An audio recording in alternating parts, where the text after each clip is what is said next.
What's going on, guys? I'm just arrived at work. I'm a little bit early tonight.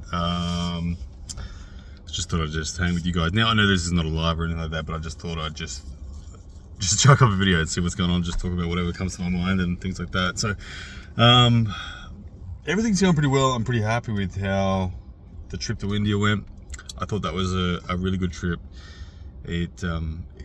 It's opened doors for me in an opportunity sort of sense that I'm really happy with. A lot of people are aware that I haven't been on the short list of invitations to East West West, King of the Table, those sorts of events, but I've really picked up some other opportunities. Obviously I have AWE, which is a really cool thing that myself and Matt and Dave are all running, and I'm super stoked with where that's going, but I obviously still want to get those international opportunities as well in other leagues. So very happy with the fact that I'm pulling at Knuckles Up in January.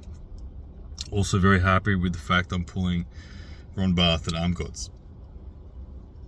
Now there's a part of me that's also thinking I would like to pull even more than those. I don't know that that's enough. I've been flirting with the idea of calling Mario Tembakis from Sydney, who just won the Australian National Championships in the open weight category at the sanctioned AAF titles.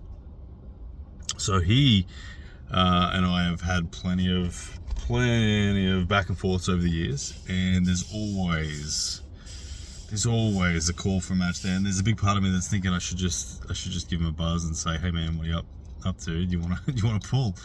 And maybe in like a couple of weeks time, like I'd be down to pull him in a week or in 2 weeks or something like that if he's free. Maybe like first week of December or something like that. I don't know. Maybe even last week of November. I don't know. But yeah, so I'm working now. I'm actually not working for this company. I'm working for a different company, but I'm really happy. I'm working nights, so this works in well with me. I'm working in the traffic control industry at the moment, so basically just keeping pedestrians and traffic out of the way of construction vehicles that are working on high-rise buildings. So stopping people from walking under cranes, holding up giant concrete panels and stuff like that. Good work for me. I like it because it's nights. I'm someone that I'm pretty much nocturnal. I have been for a lot of years due to the way that I edit videos and things like that, so this suits me really well. And yeah, I work 5 nights a week now with this, so that's helping income and things like that. I train, generally speaking. I think what's going to be the new normal for me is going to be to train. I get home at sort of 5 a.m, sleep till lunchtime, get up, train, do whatever life admin I got to do, move on from there, and then head to the gym, things like that. Table time's gonna have to change for me. I used to be always Wednesday nights. I'm gonna have to change it to a Friday night, which is cool. Lachlan Adair, my main training partner, Richard Bornman, he's overseas. I just saw he's gone back to South Africa at the moment for Christmas holidays with his family, so I hope Richard has a good time over there. But my usual crew of Lachlan, Richard, Marcus, Ethan. Oh, by the way, you guys see what Ethan Tunstall did? Ethan, I got to talk about Ethan for a little bit. Ethan is a good friend of mine. Trained with Ethan for a number of years now. I actually feel like I was one of the reasons why Ethan started the sport. Ethan, if you didn't hear the story, Ethan came up to me on a train one day when he was still in school. I was on, my mum and I were catching a train home from the Children's Hospital. I'd just been visiting my daughter who had surgery, and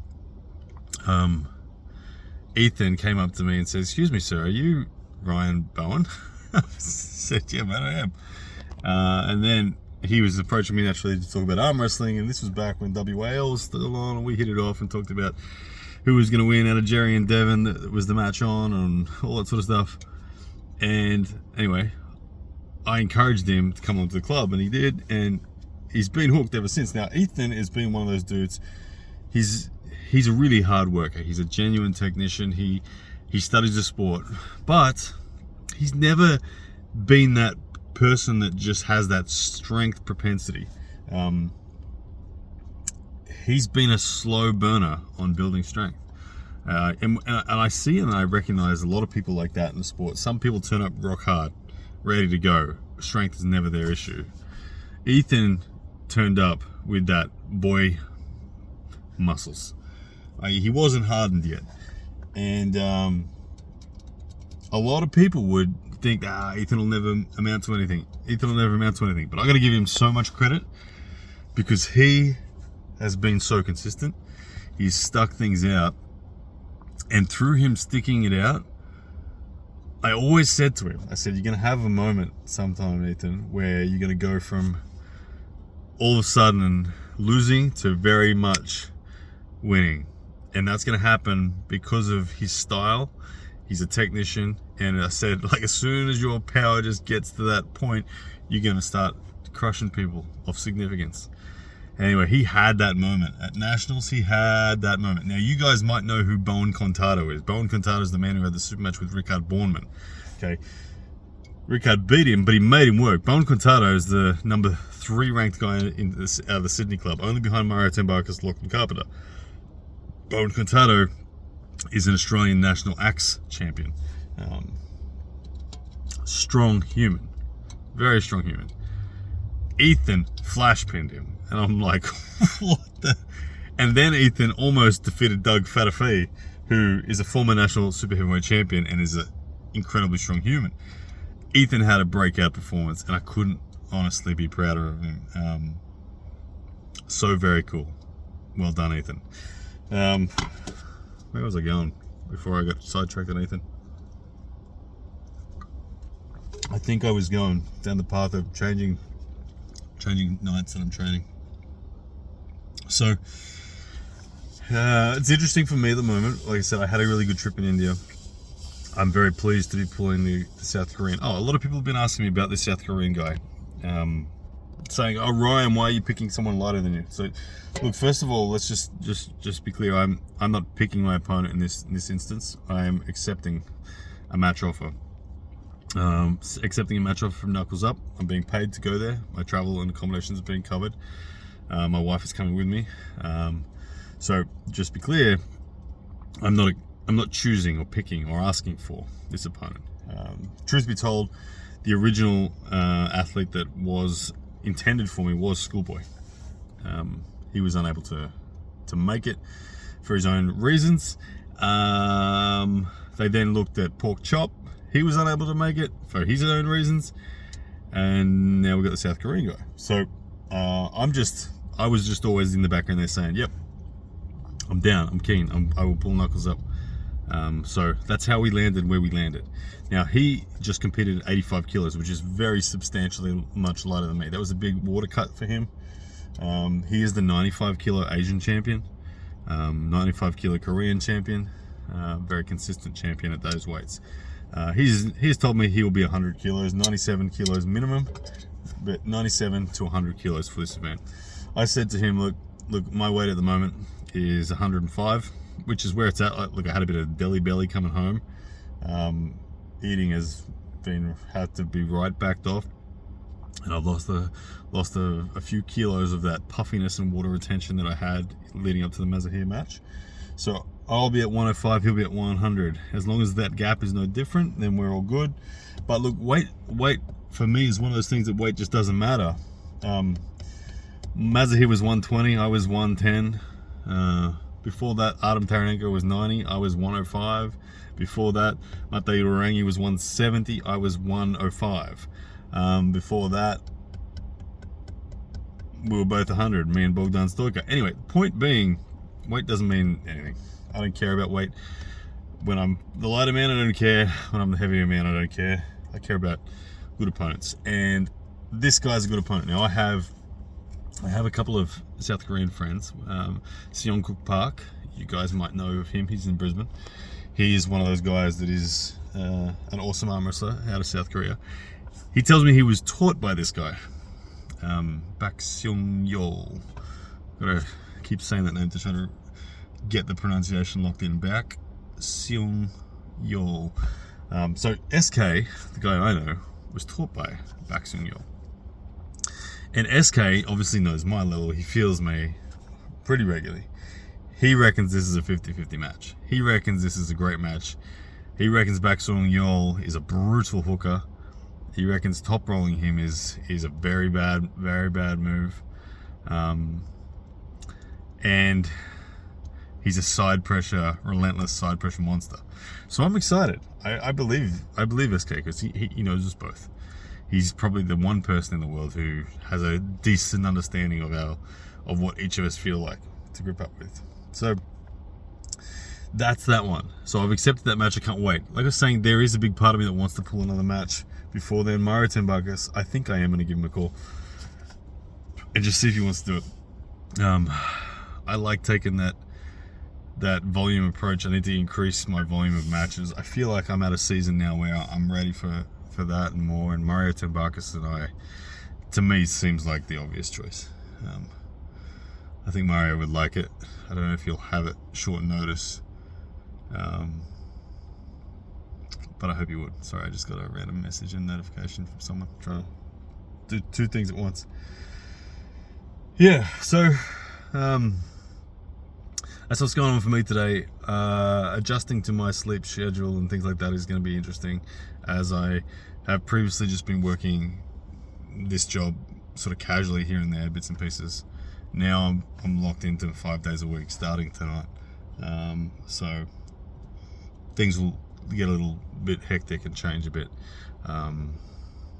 Oh, by the way, I watched a couple of Pro Panja matches that happened from guys that I now know, that I met and got to group up with. It was super cool to see some of the faces. Now I'm trying to remember the names. The gentleman just had a super match. Congratulations to...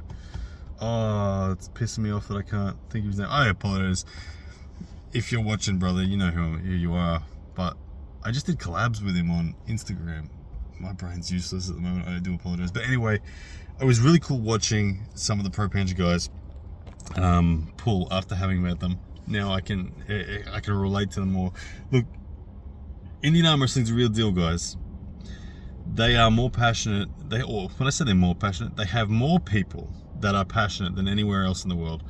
The venue that I pulled at against Mazahir had 600 approximately arm wrestlers in the room. I asked the promoter, I said, how far and wide did these people come from to be here? There's 600 people. And he said, oh, no, they're all local. This is just a local club.